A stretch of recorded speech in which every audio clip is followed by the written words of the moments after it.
गंगा नदी के किनारे बसा था एक छोटा सा गांव, धर्मपुर। गांव बहुत सुंदर था, लेकिन वहां अमीरी और गरीबी का फर्क साफ दिखाई देता था। गांव के एक कोने में था विशाल हवेली जैसा घर और दूसरे कोने में थीं मिट्टी की झोपड़ियां। हवेली में रहता था सेठ धनराज, गांव का सबसे अमीर, लेकिन उतना ही लालची और निर्दयी। और झोपड़ी में रहता था किसान रामू, ईमानदार, मेहनती और बहुत गरीब। सेठ धनराज के पास सैकड़ों बीघा जमीन, अनगिनत बैल, सोने चांदी के सिक्के और गांव का सबसे बड़ा गोदाम। लेकिन दिल में क्रॉस दया नहीं, क्रॉस इंसानियत नहीं। वो हमेशा कहता, जो दूसरों को दबा कर रखे। गांव के ज्यादातर किसान उसी के खेतों में काम करते थे। के पास था एक टूटी झोपड़ी, एक पुराना हल और एक बीमार बैल, लेकिन उसके पास था सच्चा दिल, मेहनत, ईमानदारी। रामू रोज सुबह सूरज निकलने से पहले खेत चला जाता और शाम को थक कर लौटता। उसकी पत्नी सीता और छोटा बेटा मोहन अक्सर आधा पेट ही सोते थे। एक साल गांव में भयंकर सूखा पड़ा, खेत सूख गए, कुएं खाली हो गए, अनाज खत्म होने लगा। गरीब किसानों की हालत बहुत खराब हो गई, लेकिन सेठ धनराज के गोदाम अनाज से भरे हुए थे। एक दिन रामू की पत्नी बोली, अगर आज अनाज नहीं लाए तो बच्चा भूखा सो जाएगा। वो हिम्मत करके सेठ धनराज के पास गया। सेठ जी, बच्चों के लिए थोड़ा अनाज उधार दे दीजिए, फसल आते ही लौटा दूंगा। उधार? गरीब लोग सिर्फ मांगना जानते हैं, मगर एक शर्त पर दूंगा। जो कहें सेठ जी। मेरे खेत में बिना मजदूरी 1 साल काम करेगा, तब अनाज मिलेगा। रामू ने हाथ जोड़कर कहा, मंजूर है। सेठ के चेहरे पर कुटिल मुस्कान फैल गई। अब रामू दिन रात सेठ के खेत में काम करता, भूखा प्यासा रहता, अपमान सहता। सेठ हर दिन कहता, सब सहता रहा, क्योंकि उसे अपने परिवार को जिंदा रखना था। एक दिन खेत जोतते समय रामू का हल जमीन में अटक गया। जब उसने खोद कर देखा तो उसकी आंखें फटी की फटी रह गईं। मिट्टी के नीचे एक पुराना तांबे का घड़ा था। घड़े के अंदर थे पुराने सोने के सिक्के। रामू घबरा गया, ये किसका धन है? उसका दिल बोला। रामू वो घड़ा लेकर सीधा सेठ धनराज के पास गया। सेठ की आंखें चमक उठीं, लेकिन कहानी अभी यहीं खत्म नहीं होती। जब रामू ने तांबे का घड़ा सेठ धनराज के सामने रखा तो सेठ की आंखों में अजीब सी चमक आ गई। सेठ के मुंह से बस यही निकला, ये तो बहुत बड़ा खजाना है। लेकिन अगले ही पल उसने अपने चेहरे पर नकली गुस्सा दिखाया। सेठ जोर से चिल्लाया, अरे रामू, तू चोरी करता है मेरे खेत से? रामू घबरा गया। नहीं सेठ जी, ये मुझे खेत जोतते समय मिला, मैंने सोचा आपको बता दूं। सेठ मन ही मन हंसा। अरे मूर्ख, खुद ही खजाना मेरे हाथ में दे गया। सेठ जी, अगर थोड़ा सा भी दे देते तो मेरा परिवार, ये खजाना मेरे खेत में मिला है, इसलिए ये मेरा हुआ। सेठ ने बीच में ही रोक दिया। फिर सेठ ने एक नई चाल चली। अगर तू चाहता है कि तुझे थोड़ा अनाज और पैसे मिले, तो अगले 2 साल मेरे खेत में गुलाम की तरह काम करेगा। रामू के पैरों तले जमीन खिसक गई, लेकिन उसके सामने अपनी भूखी पत्नी और बच्चे का चेहरा था। उसने भारी दिल से कहा, ठीक है सेठ जी। कुछ ही दिनों में खजाने की खबर पूरे गांव में फैल गई। गांव वाले आपस में कहते, सेठ ये सब सुनकर चिढ़ जाता। रात को सेठ सो नहीं पाता, उसके मन में डर बैठ गया था। अगर राजा को खजाने की खबर लग गई तो सब छिन जाएगा। उसने तय किया, रामू को और दबाना होगा, गवाह को कमजोर रखना होगा। अब सेठ रामू को मारता, खाना कम देता, सबके सामने अपमान करता। एक दिन सेठ बोला, याद रख, तू सिर्फ मेरा नौकर है। रामू की आंखों में आंसू थे, लेकिन दिल में आग जलने लगी थी। उस रात रामू की पत्नी सीता बोली, हम कब तक चुप रहेंगे? ईमानदारी कभी खाली नहीं जाती। उसने रामू को समझाया, भगवान पर भरोसा रखो। अगले दिन गांव में एक बूढ़ा साधु आया। उसने रामू की हालत देखी और बोला, बेटा, सच कभी दबता नहीं।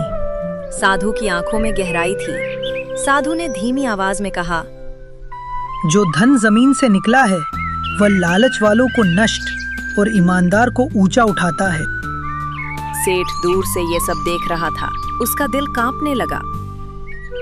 उसी रात तेज आंधी आई और सेठ के गोदाम की एक दीवार गिर गई। लोग बोले, ये तो अपशकुन है। सेठ डर गया। सेठ के गोदाम की दीवार गिरने की खबर और खजाने की चर्चा धीरे धीरे आसपास के गांवों तक पहुंच गई। कुछ ही दिनों में ये बात राज्य के राजा वीरेंद्र सिंह तक भी पहुंच गई। राजा न्यायप्रिय थे। उन्होंने तुरंत सिपाहियों को आदेश दिया। जब सिपाही गांव पहुंचे तो सीधे सेठ की हवेली में गए। सेठ के हाथ पैर ठंडे पड़ गए। उसने तुरंत सोने के सिक्कों का घड़ा तहखाने में छिपवा दिया। मन में बोला, अगर सच खुल गया तो सब चला जाएगा। सिपाहियों ने गांव वालों से पूछा। सबने एक ही बात कही, खजाना रामू किसान को मिला था। सिपाही रामू की झोपड़ी पहुंचे। रामू डर गया। उसे लगा अब शायद सजा मिलेगी। लेकिन सिपाही बोले, राजा ने तुम्हें दरबार में बुलाया है। अगले दिन राजमहल का दरबार सजा। एक तरफ अमीर सेठ धनराज, दूसरी तरफ फटे कपड़ों में गरीब रामू।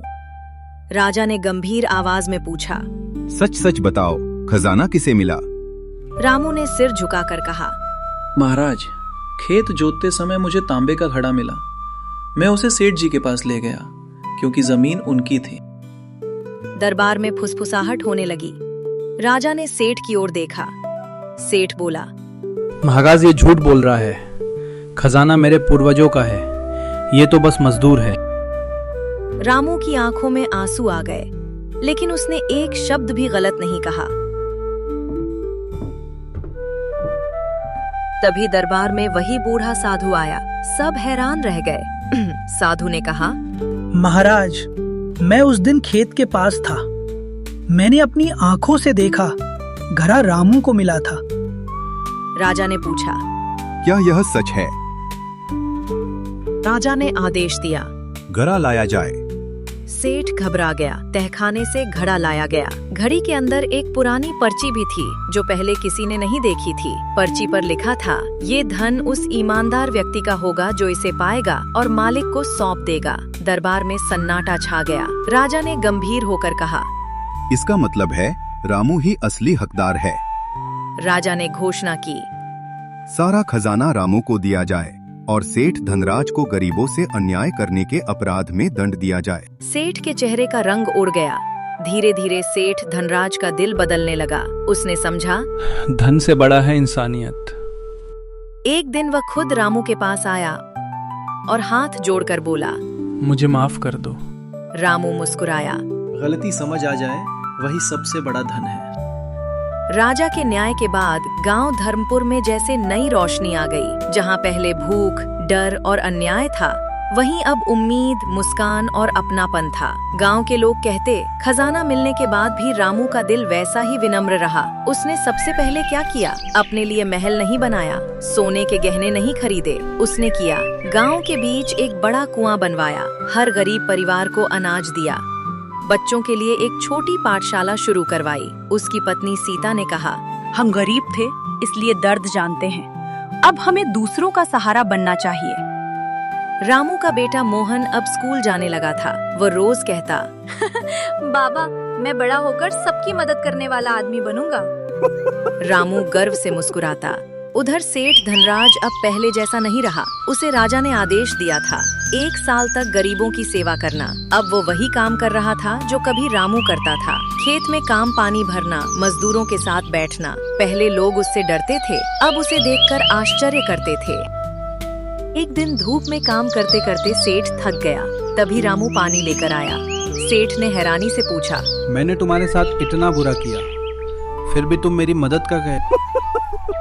क्योंकि मैं तुम्हारे जैसा नहीं बनना चाहता। ये बात सेठ के दिल में उतर गई। उसकी आंखों में आंसू आ गए। कुछ महीनों बाद वही बूढ़ा साधु फिर गांव आया। इस बार उसने देखा, लोग खुश हैं, बच्चे पढ़ रहे हैं, सेठ सेवा कर रहा है। एक दिन अचानक फिर से सूखे की आहट हुई। गांव वाले डर गए, लेकिन इस बार स्थिति अलग थी। रामू ने अपने भंडार खोल दिए। सेठ धनराज ने भी अपने बचे हुए अनाज गरीबों में बांट दिए। अब गांव में कोई भूखा नहीं सोया। जब राजा को ये सब पता चला तो उन्होंने पूरे गांव को दरबार में बुलाया। उन्होंने रामू को गांव का रक्षक की उपाधि दी और सेठ धनराज को सेवा का दूत कहा। गांव में बड़ा उत्सव मनाया गया। ढोल बजे, बच्चे नाचे और सबने मिलकर भोजन किया। सेठ और रामू एक साथ बैठे थे।